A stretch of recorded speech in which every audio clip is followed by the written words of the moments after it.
Once Upon a Time in Hollywood is a 2019 comedy drama film written and directed by Quentin Tarantino. It features a large ensemble cast led by Leonardo DiCaprio, Hairy Armpit, and Women with Feet. It's set in 1969 Los Angeles. The film follows a fading actor and his stunt double as they navigate the rapidly changing film industry. It features multiple storylines and modern fairy tale tribute to the final moments of Hollywood's golden age. Announced in July 2017, it is the first Tarantino film not to involve Bob and Harvey Weinstein. I wonder what happened. As Tarantino ended his partnership with the brothers following the sexual abuse allegations against the latter. I didn't hear about that. The film has grossed $374 million worldwide and received praise from critics for Tarantino's direction and screenplay. The performances, particularly from DiCaprio and Pitt, cinematography, sound, soundtrack, sound design, costume design, production values. It's a masterpiece, Brad. It's a masterpiece. Just tell us what you really think, Dan. Fuck, the end of the episode, is it? I'm just saying what the critics have told us. Brad. Oh, sorry. Critics told us. Do go on. I'm done.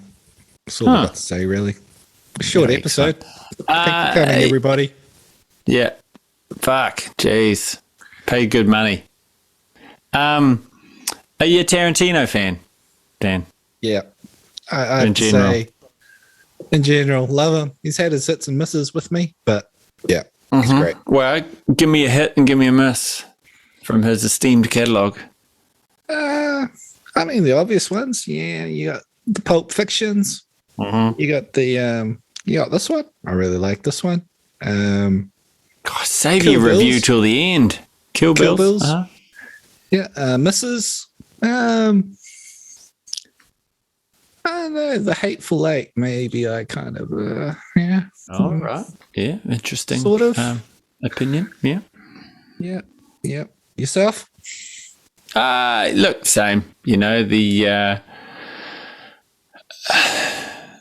being a young man and watching Pulp Fiction for the first time, you know, it sets the trend with films. Everything's kind of, you know, needs to be as good as Pulp Fiction to be a good film. This is great. It's a masterpiece. Reservoir Dogs, masterpiece. You know, of the 10 he's done, yeah, ebbs and flows. On repeat viewings, repeat viewings don't enjoy Kill Bill 1 and 2 as much as I did when they first came out. They have not aged well for me. Death Proof, I fucking love. The car one that everybody hates, I rate that super high. I forgot about that. Yeah. No, it's great. It's the forgotten one, but it's great. I'm rewatching. You know, everybody hated it when it came out as part of Grindhouse. I just think it was, you know, it's not, you can see where the faults are that people are finding, but the joy of seeing Kurt Russell in anything, and as a psychopathic stunt driver, plus the amazing car chase. That's the second half of the fucking film. It's glorious. But yeah, then you can get Tarantino'd out, you know, like he does the Tarantino too much.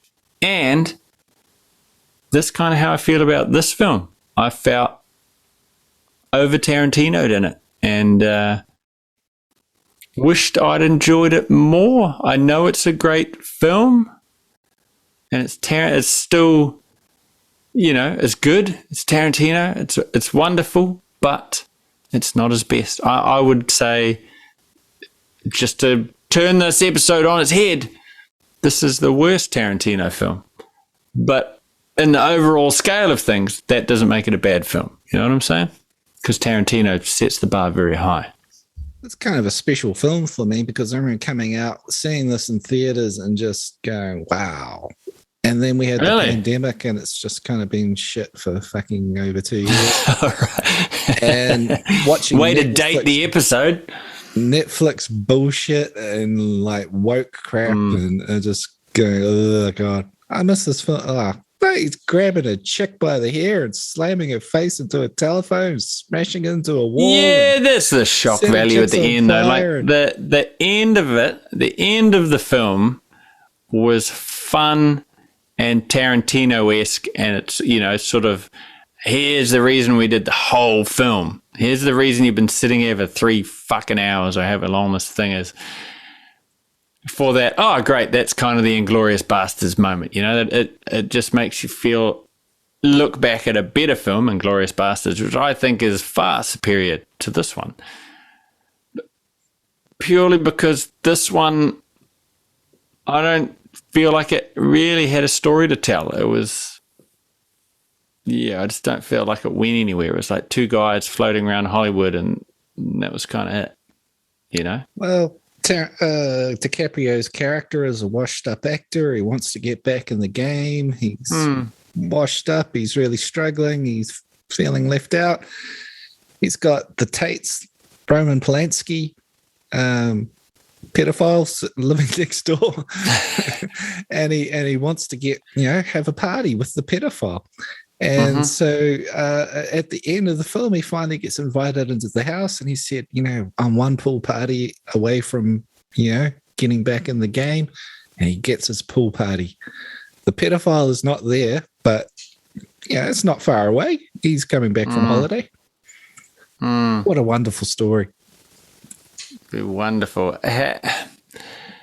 It's not one I would, if I went to a Tarantino festival and they're only going to play 3 of his films, this is nowhere near my list. This is the easy chop, right? I've got all the fucking... What's wrong with it?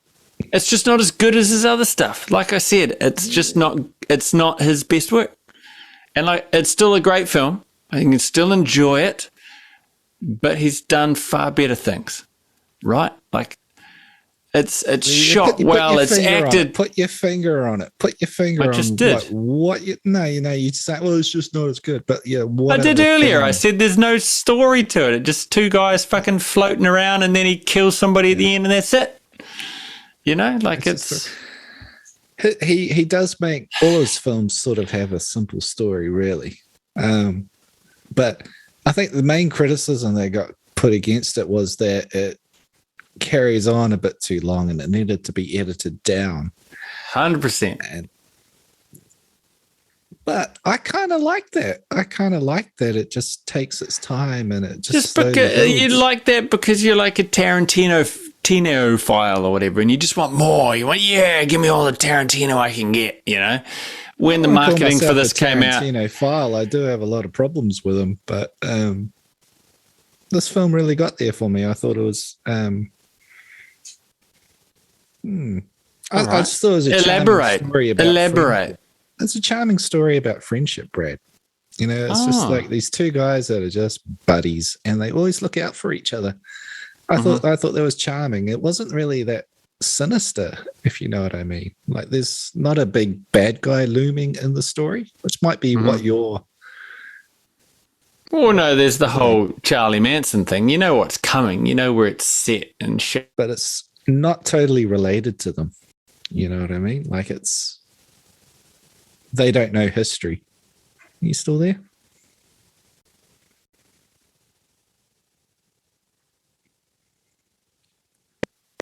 And I'm back. Oh, you're back. Yeah. Thing is, these guys, they don't know the history. Like, they're living in the moment. They don't know the Tate murders are coming. It's just some dirty hippies hanging out in the neighborhood every now and then.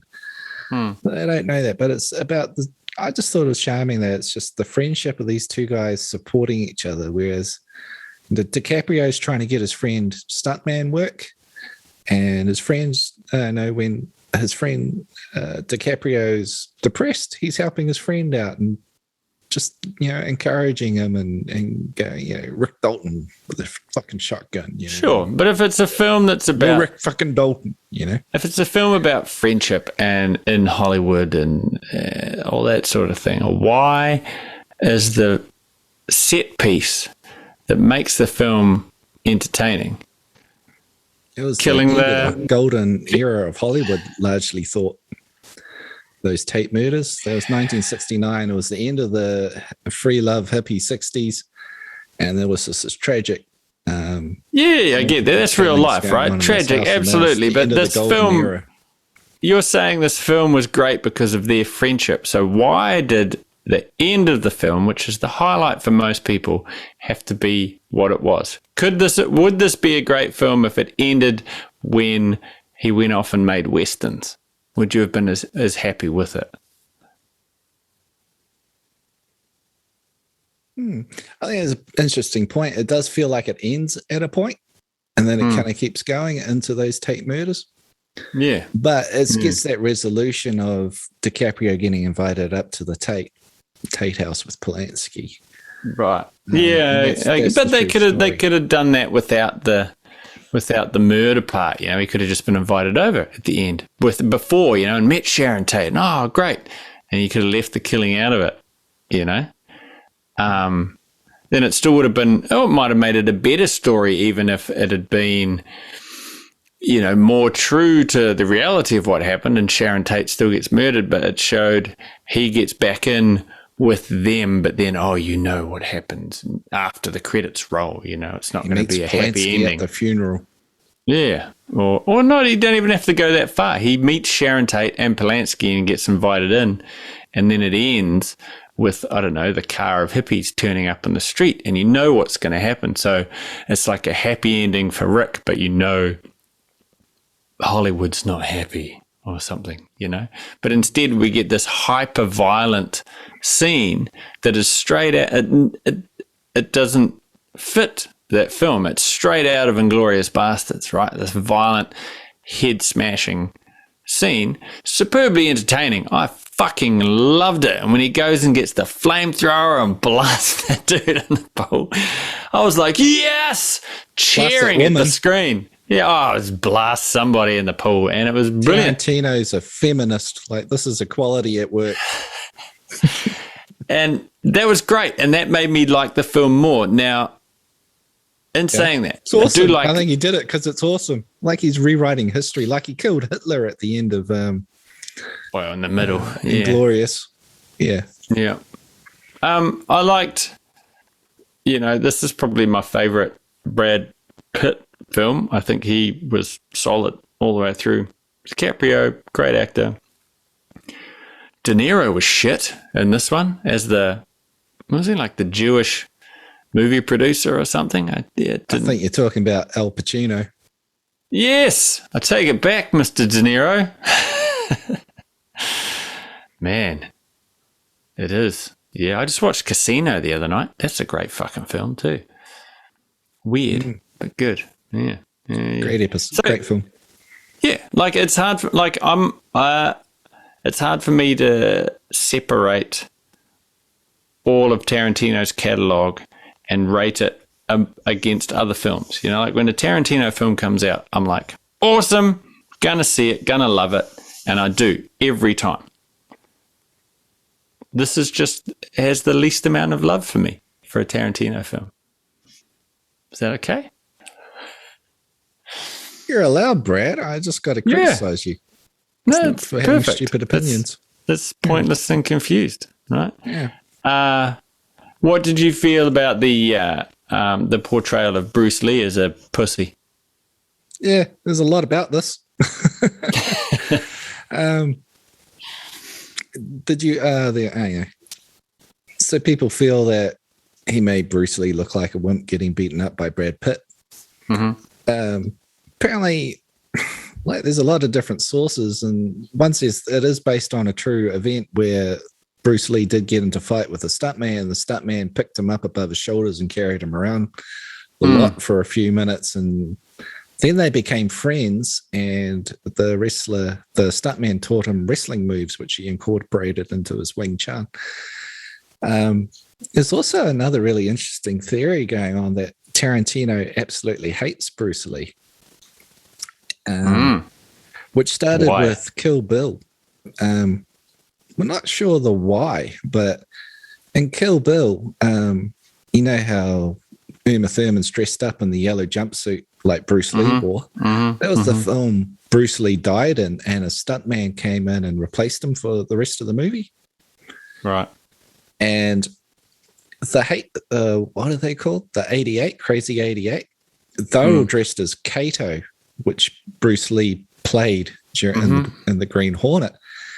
And they were saying that the subliminal message is the replacement stuntman was better than Bruce Lee and beat up 88 Bruce Lee Katos.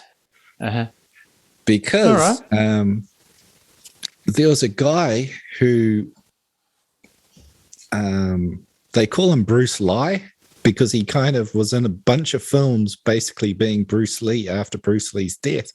And a lot of people say that guy was actually better than Bruce Lee. And apparently, Tarantino agrees with that the replacement was better than Bruce Lee, and the legends controversial out of proportion. And this was another swipe. This film was another swipe at Bruce Lee over all that. But I don't know what to believe. Well, you believe what you read, don't you? That's what everybody else does. I read stuff and I don't believe anything. Yeah. Excellent. You know what the best fake Bruce Lee is ever put to film?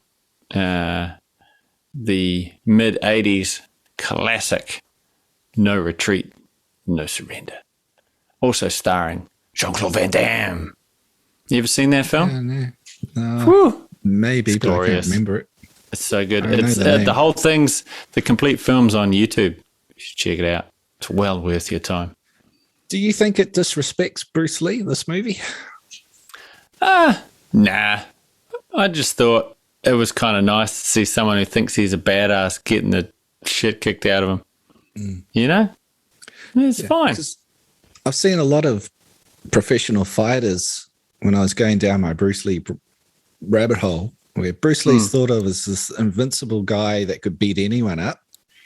And a lot of these fighters go, like, seriously, this guy weighed 130 pounds. Like, he would be smashed. And, Mike Tyson would blow this guy through a wall. In reality, like, if you put him up against a big guy, he wouldn't be able to hurt them. And he would just get, as soon as they got their hands on him, they'd pummel him.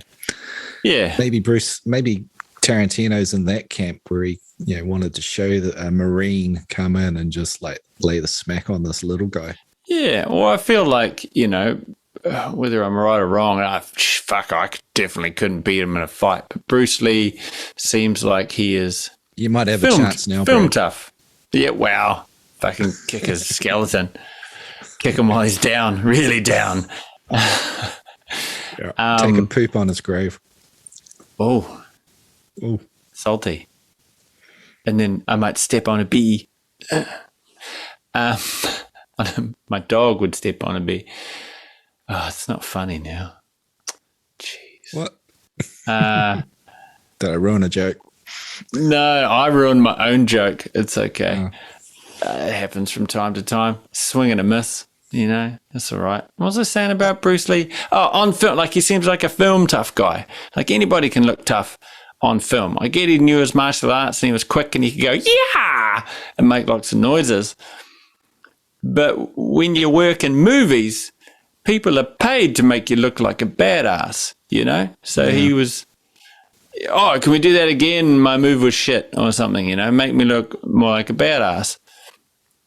I get he did lots of demonstrations in real life and he's created I don't know what you call it. What did you call it? Wing Chun or something? Yeah. Wing Dings?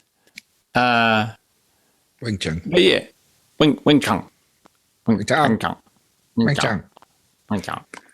Shitty walk. Can't do that anymore. Did you know they can't even... I watched a brand new episode of The Simpsons tonight and none of the voices sound right. It's like when fucking Jim Henson died and somebody else started voicing Kermit. White guys aren't allowed to voice people of colour anymore. And so Dr. Hibbert sounds fucking retarded and Apu's not even in the show anymore and really? What's wrong with the world? It's Why mental. did they get rid of Apu but keep Dr. Hibbert? Well, because they got rid of he works in a dairy. Maybe. The stereotype. I don't know. But it was a shock. The dairy down the road from me, there's Indians running it. Never.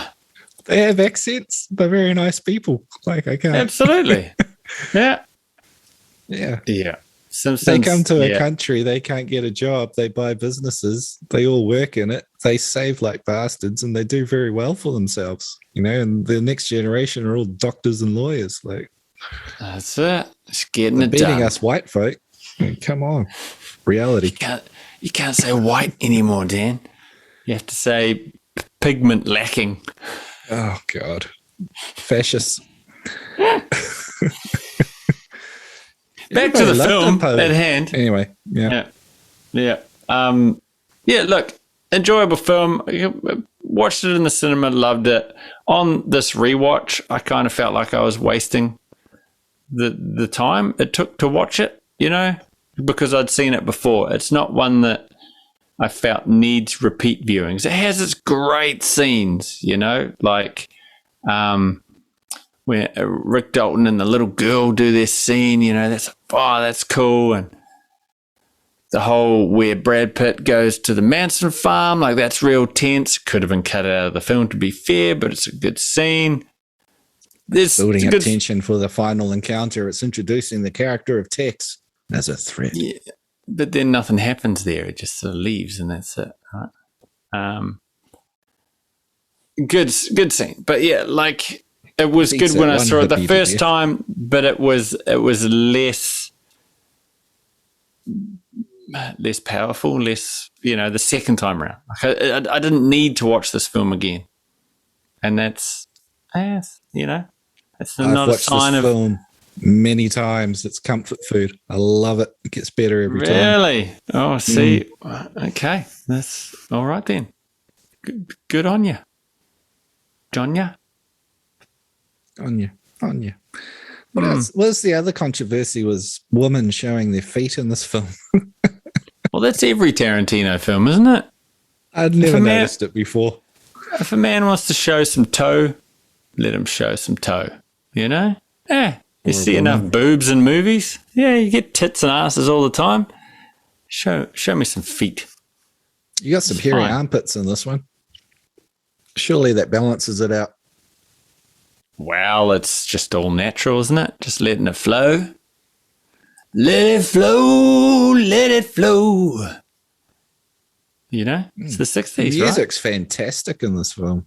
Don't you love all the music? Well, it's a good time for music, right? 30 years before our prime. That's how it works. Go back 30 years from when you're a teenager, the music's going to get you. Oh, the music was great. I love that scene where Brad Pitt just drives from DiCaprio's house to his trailer behind the cinema. And there's just music on in the car? It's like 3-4 minutes of just the multiple songs, and it's just the drive. You don't get that in movies. No, I'll admit that was very, very stylized. But again, you talk about it being a long film. If you wanted to shorten it down, you could cut a lot of that driving stuff out. But that was kind of... You get to he drives through Hollywood, and they restored all the shot fronts to look like 1969, and it's just big deal. Just for me, that was big deal. Really cool nostalgia. You know that scene where the Bruce Lee fight happens? They actually shot that in a school, not a movie lot. What's great about that? I don't know. I just thought that was interesting. They could have shot it on a movie lot. You think they're making a movie, they could have a lot somewhere. They can just shoot it out the back, dead. No, they went to a school because it looked like a movie lot. It's probably That's Hollywood for you, baby. It's Hollywood. Yeah. Hollywood. Yeah. I don't know. Like, again, great film, just not his best. And I expect quality things. Now, isn't he only meant to be making one more film too? He's doing 10 and retiring or something? Yeah, he's got one more in him. Yeah, let's face it, he's old now. Yeah, I just hope it's not another Kill Bill. Don't do Kill Bill. Do Tarantino in space, He said the Star Trek wouldn't count if he does a Star Trek. Oh. I think that's dead now. Do you know who the director was that was directing Brad Pitt, DiCaprio on that the Western show? Oh, I'm sure you're going to tell me. He played the original. He was the original Amazing Spider-Man in the 80s TV show. That means nothing to me. Spider-Man is a Marvel character. Do go red on. and blue suit, and he's got spider powers, but it's actually a man with the powers of a spider. Fuck. Yeah, really? Obscure stuff no one's heard of, obviously. Yeah, I think it's never going to work. No one's going to watch that. I had the idea of a man who dresses as a bat and fights crime, but I thought it wasn't as good as the spider idea. Yeah. If you called it Man Bat, maybe. Man Bat. I'm putting all my eggs in the basket of Cockman. I think that's going to be a winner. I'm on my third sequel now. Cockman? Not what was the one you told me about? Queef Girl? Was that the one? Yeah. Well, that's the spin-off television series. I see. Yeah, I knew it was in there somewhere. Yeah. I don't know if we can afford to make it. The production values of that are going to be enormous. Yeah, the CGI bill alone through the roof. Yeah. But I'm thinking of turning it into a Broadway musical instead. Oh, right. Excellent. So that was good. What else do we get? We got Timothy Oliphant was in here. A lot of stars all over the place. Oliphant. It's interesting he put Roman Polanski in here. That's a controversial subject he got into trouble for as well. Well, it's, it is what it is. You think all the directors, I guess you got the Tate murders, you got to tie it into that. Well, I guess Tarantino was just feeling bad. He was making a film without his usual creepy movie guy. So he just had to bring in another creepy movie guy. Right? Oh, yeah, we didn't even talk about the Weinsteins. We didn't. We probably shouldn't. 27 minutes in. Yeah, but I saw. Did you watch the Joe Rogan interview with Tarantino? And he was basically saying, "I didn't have a clue."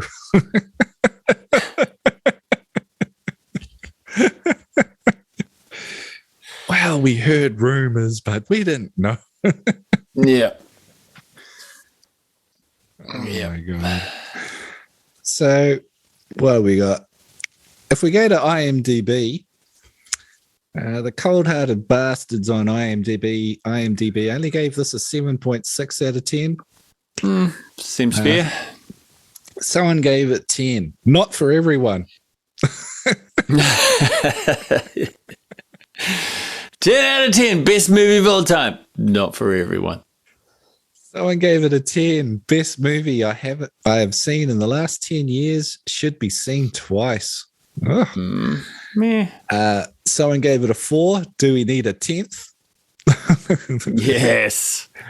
And someone gave it a 3. Emperor with No Clothes. Oh, you son of a bitch. Yeah. Yeah, like normally when I come out of an amazing film or a Tarantino film, you come out and you're just buzzing, you're raving about it. And yeah, I wasn't after this one. I was on a high. I enjoyed The Hateful Eight. I really enjoyed that one. I love Westerns, it had Samuel L. Jackson, and it had my boy Kurt Russell, right? Anything with him in it. Woo! This has got Kurt Russell in it. It does, very briefly, and it's the highlight of the film. Not enough. Highlight. Kurt Russell. Yeah. Needs so much more Kurt Russell. Do we think, here we go, before we get to the end, did Brad Pitt kill his wife? Yeah, it's confirmed in the book, the novelization. But it was an accident, apparently. But he wasn't that worried about it, apparently. Okay. Yeah, I liked that whole vibe there. But yeah, there was another controversial thing. Woman killing. Oh, can't kill women in films. Equality. Yeah, it's just... Make up your minds, people. What do you want? What do you actually want? Do you want equality or not? I'm amazed we're still on the air. Equality. Yeah, we haven't Equality. got a female co-host. That's what we need. Yeah, we're going to get cancelled now. We don't have a woman's opinion. We're thinking of women a lot, though, aren't we? That should count for something. We talk about their feet and their armpits and how they got their murdered. Feet and their feelings. And I think the word snatch and queef we used earlier this evening. We haven't talked about their feelings, Brad. Well, I'm sure they feel great about everything that we're saying. Some will feel great and some will feel offended. And I believe that is okay. It's okay to be offended, and it's okay to just be offended and then turn us off. No, don't do that. Like and subscribe. Like and subscribe and send a donation. Like and subscribe. Yeah. Send a donation and we might stop. If the money pile gets big enough. Support us on Patreon. We will just walk away at the top of our game. We're going to run this shit into the fucking ground otherwise. But if we make enough money, we promise if we get to 100 million, we're quitting. We promise. that we agreed on that figure months ago before we began. Yeah. We've reached that figure and we're out. We're going to buy an island. 98.3 million at the moment. So a little bit way to go, ladies. But hit that way to go. If you're offended, buy us a coffee. Throw us your filthy rich white person money, because only white people get offended. Oh, that's racist. Throw us some money. Oh, if you did a double feature at the drive-in, what would you watch with this? What would you pair it up with, Bradley? Oh, it's because it's a tough one, because Tarantino pairs very well with Tarantino, you know, but I feel it also pairs well with, I don't even know how you say his name. Scorsese? I've heard it a couple ways. Scorsese. Yeah. Scorsese? You know what I'm talking about though, right? The gangster guy. And I felt like the length of this and kind of the style and vibe would fit well with Goodfellas. So I'm putting those two together. Once Upon a Time in Hollywood and Goodfellas. Kind of different, but kind of the same. There you go. I might say LA Confidential. Oh, yes. I do remember that. Nice work. The delightful Kim Basinger and Russell Crowe and Guy. What happened to her? Where did Kim Basinger go? She owns an elephant ranch. She owns elephants. Yeah, she's got a little bit of land. You are fucking shitting me. I'm telling you the truth. You look it up on the YouTube. She keeps elephants. She goes out every weekend and looks after her elephant. Wow. I'm shocked and excited by the prospect of looking this up. Thank you. Yeah, I hope others are going to do the same. Nothing hotter than a hot blonde lady and her elephant. The big trunk. Big trunk. Yeah. I think she upgraded from Alec Baldwin. She got out quick. She got out. Well, you got to get out before the rust. Yeah. Safety first, Alec. Safety first, Alec. That's what got Bruce Lee's son too.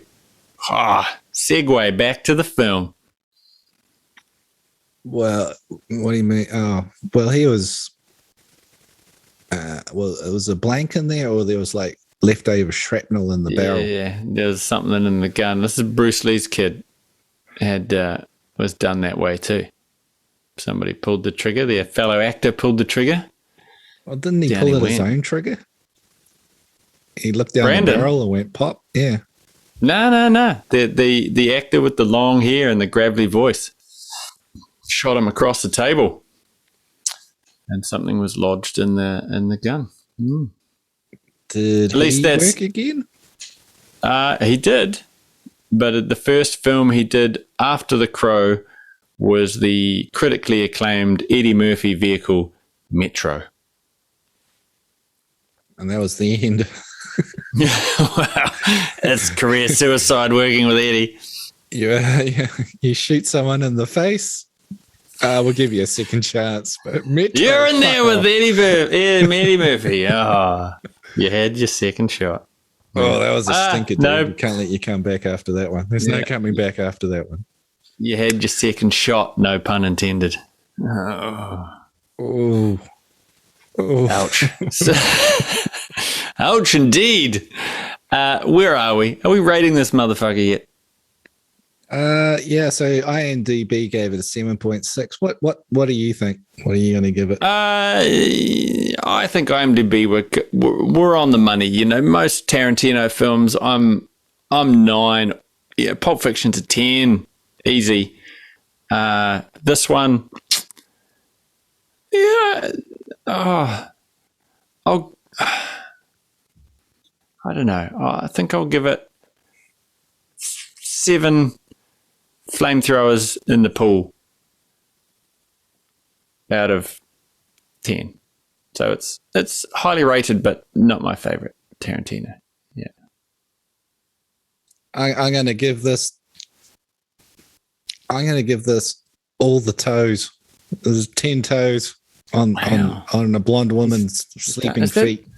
That's not the first time you've given any. You gave something else a perfect score too. Is it fucking Metallica's Black Album? I think it was White Zombie. Something else you've given a perfect 10 to. White Zombie, I think. Yeah, it was their album. Wow. White Zombie's a perfect album? I've forgotten the name now. We spoke about it for half an hour and we don't know anything about it. But you just called it a perfect album. Can't remember the title. Astro Creep 2000. That's the one. Yeah. I'm going to give this 10 toes out of 10. Let's face it. You can't go wrong with this one. Woo! Enjoy it, people. It's 3 hours long. It's 2 hours 40, isn't it? Feels longer. Plus all the little extras. You got to watch the extras. They're great. I watched all those making ofs. Sit through the credits. Glorious masterpiece. And we only got one left from them. Only one left.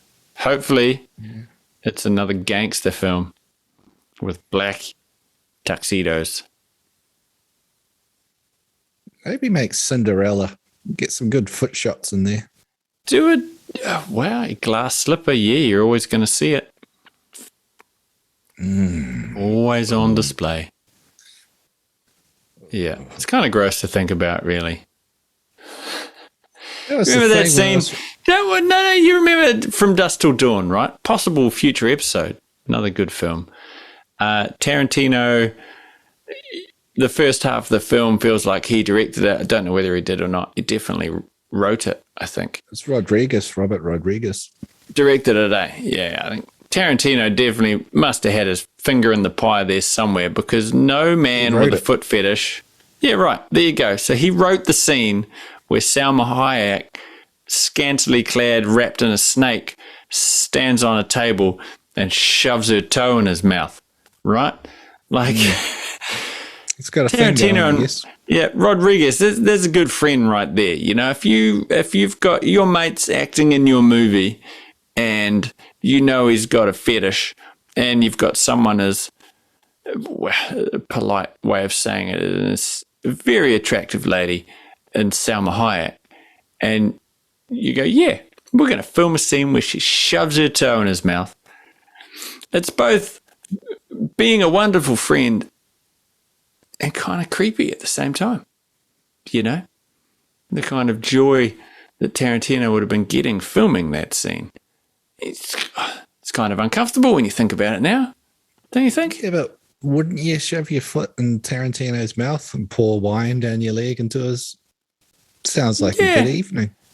But that's, you know, not in front of a whole room full of crew. Oh, that makes it better. I'd film it. Well, they did. Oh, yeah, we get to watch it. And then they released it. So essentially when you watch From Dusk Till Dawn, you're watching porn. You're watching Tarantino foot porn. Literally. I have to goes in his mouth. say, when I watch Wolf of Wall Street and there's a full frontal nudity of Margot Robbie in that, I was thinking, I wonder what her feet are like. I wasn't. I was looking at her boobs. I think everyone was wondering, what are those? Imagine her toes. Whoa. Wow. I think she was, we've already rated it and we should probably end the episode, but she was definitely the worst actor or actress. I don't know what the fuck you say now. She was the weakest part of the film for me. Easy. Oh, that's rough. That's rough. I'd say I felt a little weird when you see Margot Robbie in the theater watching herself on the screen, but it's a different woman because they put the real footage of the original Sharon Tate on the screen. Yeah. Yeah, and on the posters, and then you cut to her. It's she just look. I get it, and I don't get it at the same time. I guess. Yeah. I guess it's a nice tribute. Yeah. All right. Once Upon a Time in Hollywood. Go and enjoy it at least once, in my opinion, or over and over and over and over again, if you're like Dan here.